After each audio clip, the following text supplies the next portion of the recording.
Hi hello friends, welcome back to my channel. ನಾನು ನಿಮ್ಮ ಅಶ್ವಿನಿ ಶ್ರೀನಾಥ್. ನಾವಿವತ್ತು ಹೋಗ್ತಾ ಇರುವಂತಹ ಜಾಗ ರಾಮಾಯಣ ಕಾಲದ ಇತಿಹಾಸವನ್ನು ಹೊಂದಿರತಕ್ಕಂತಹ ಜಾಗ.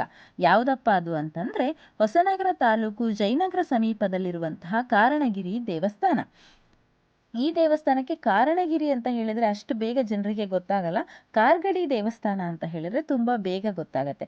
ಕಾರಣಗಿರಿಯನ್ನ ಕಾರ್ಗಡಿ ದೇವಸ್ಥಾನ ಅಂತ ಇಲ್ಲಿ ಆಡು ಭಾಷೆಯಲ್ಲಿ ಕರೀತಾರೆ. ನೋಡಿ, ಬಂದೇ ಬಿಡ್ತು ದೇವಸ್ಥಾನ.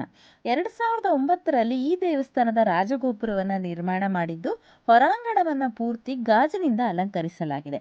ಇದರ ರಾಜಗೋಪುರವನ್ನ ನೋಡ್ತಾ ಇದ್ರೆ ನನಗೆ ಮುರುಡೇಶ್ವರದ ರಾಜಗೋಪುರ ನೆನಪಾಗತ್ತೆ. ಅಷ್ಟು ದೊಡ್ಡದಾಗಿ ಅಷ್ಟು ಎತ್ತರವಾಗಿ ಇಲ್ಲದೇ ಇದ್ರೂ ಸಹ ಇದರ ಕಲಾವಿನ್ಯಾಸ ಅದನ್ನ ಹೋಲತ್ತೆ ಅನ್ನುವುದು ನನ್ನ ಅಭಿಪ್ರಾಯ. ಇಲ್ಲಿ ಪ್ರತಿನಿತ್ಯ ಪೂಜೆ ನಡೆಯುತ್ತೆ.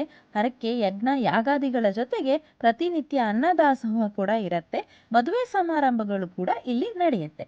ನಾನು ಈ ದೇವಸ್ಥಾನಕ್ಕೆ ರಾಮಾಯಣ ಕಾಲದ ಇತಿಹಾಸ ಇದೆ ಅಂತ ಹೇಳಿದೆ. ಸೊ ಅದಕ್ಕೆ ಯಾಕೆ ಹೇಳಿದೆ ಅಪ್ಪ ಅಂತಂದ್ರೆ ಅದಕ್ಕೂ ಸಹ ಒಂದು ಪೌರಾಣಿಕ ಹಿನ್ನೆಲೆ ಇದೆ. ಏನಪ್ಪಾ ಅಂತಂದ್ರೆ ರಾಮಾಯಣದ ಸಂದರ್ಭದಲ್ಲಿ ಅಗಸ್ತ್ಯ ಮಹರ್ಷಿಗಳು ಸ್ವತಃ ಪ್ರತಿಷ್ಠಾಪನೆ ಮಾಡಿರುವಂತಹ ಸಿದ್ಧಿವಿನಾಯಕನ ದೇವಸ್ಥಾನ ಇದಾಗಿದೆ. ರಾವಣನು ಸೀತೆಯನ್ನ ಅಪಹರಣ ಮಾಡಿದಾಗ ರಾಮ ಲಕ್ಷ್ಮಣರು ಸೀತೆಯನ್ನ ಕರೆತರಲು ಲಂಕೆಯ ಕಡೆಗೆ ಹೊರಟಾಗ ಈ ಕ್ಷೇತ್ರಕ್ಕೆ ಬಂದಿದ್ರಂತೆ.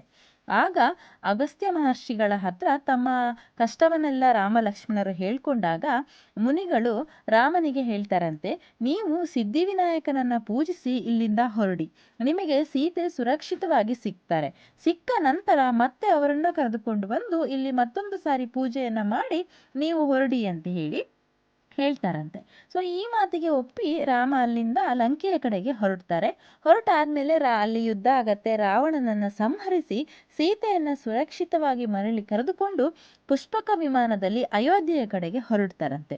ಹೊರಟಂತಹ ಸಂದರ್ಭದಲ್ಲಿ ಅವರಿಗೆ ಮುನಿಗಳಿಗೆ ಕೊಟ್ಟಂತಹ ಮಾತು ಮರ್ತು ಹೋಗಿರತ್ತಂತೆ. ಸೊ ಹಾಗೆ ಹೋಗ್ತಾ ಇರುವಾಗ ಸಹ್ಯಾದ್ರಿ ತಪ್ಪಲಿನಲ್ಲಿ ಒಂದು ಬೆಟ್ಟ ಬಂದು ಇವರ ಪುಷ್ಪಕ ವಿಮಾನವನ್ನ ಅಡ್ಡ ಹಾಕತ್ತಂತೆ. ಆಗ ಶ್ರೀರಾಮರು ಲಕ್ಷ್ಮಣನಿಗೆ ಕೇಳ್ತಾರಂತೆ, ಕಿಂ ಕಾರಣಗಿರಿ ಹಿ ಅಂತ. ಹಾಗಂದ್ರೆ ಈ ಬೆಟ್ಟ ಯಾಕೆ ನಮ್ಮನ್ನ ಅಡ್ಡ ಹಾಕಿದೆ ಅಂತ ಹೇಳಿ. ಆಗ ಲಕ್ಷ್ಮಣರು ಅಗಸ್ತ್ಯ ಮುನಿಗಳಿಗೆ ಕೊಟ್ಟಂತಹ ಮಾತುಗಳನ್ನ ನೆನಪು ಮಾಡ್ತಾರಂತೆ. ಆಗ ರಾಮ, ಸೀತೆ, ಲಕ್ಷ್ಮಣರು ಬಂದು ಮತ್ತೊಮ್ಮೆ ಸಿದ್ಧಿವಿನಾಯಕನನ್ನ ಪೂಜಿಸಿ ದರ್ಶನ ಪಡೆದುಕೊಂಡು ಅಯೋಧ್ಯೆಗೆ ಹೊರಡ್ತಾರಂತೆ.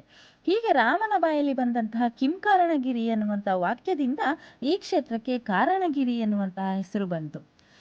ರಾಮನಿಂದ ಎರಡೆರಡು ಬಾರಿ ಪೂಜಿಸಲ್ಪಟ್ಟಂತಹ ಪುಣ್ಯ ಕ್ಷೇತ್ರ ಇದಾಗಿದೆ. ಸೊ ಯಾರಿಗೆಲ್ಲ ಈ ಒಂದು ಕ್ಷೇತ್ರಕ್ಕೆ ಬರೋಕ್ಕೆ ಅವಕಾಶ ಇದೆಯೋ ಖಂಡಿತ ಬಂದು ಇಲ್ಲಿ ಸಿದ್ಧಿವಿನಾಯಕನ ದರ್ಶನ ಪಡ್ಕೊಂಡು ಈ ಒಂದು ಸುಂದರವಾದಂತಹ ಪುಣ್ಯಕ್ಷೇತ್ರನ ನೋಡ್ಕೊಂಡು ಹೋಗಿ. ದೇವಸ್ಥಾನ ತುಂಬ ಚಿಕ್ಕದಾಗಿದ್ರು ಕೂಡ ತುಂಬ ನೋಡೋದಕ್ಕೆ ಅದ್ಭುತವಾಗಿದೆ. ಸೊ ಖಂಡಿತ ಈ ದೇವಸ್ಥಾನಕ್ಕೆ ಒಂದ್ಸತಿ ವಿಸಿಟ್ ಕೊಡಿ, ನಿಮಗೆ ತುಂಬ ಅಂದರೆ ತುಂಬ ಇಷ್ಟ ಆಗ್ಬೋದು. ಸೊ ಇವತ್ತಿನ ವಿಡಿಯೋ ನಿಮ್ಮೆಲ್ಲರಿಗೂ ಇಷ್ಟ ಆಗಿದೆ ಅಂತ ಅಂದ್ಕೊಳ್ತೀನಿ. ಯಾರಿಗೆಲ್ಲ ಇಷ್ಟ ಆಯಿತು ಲೈಕ್ ಮಾಡಿ, ಕಮೆಂಟ್ ಮಾಡಿ, ಶೇರ್ ಮಾಡಿ. ಇನ್ನು ಯಾರೆಲ್ಲ ನನ್ನ ಚಾನಲ್ನ ಸಬ್ಸ್ಕ್ರೈಬ್ ಮಾಡದೆ ನೋಡ್ತಾ ಇದ್ದೀರೋ ದಯವಿಟ್ಟು ಸಬ್ಸ್ಕ್ರೈಬ್ ಮಾಡಿ. Thank you so much.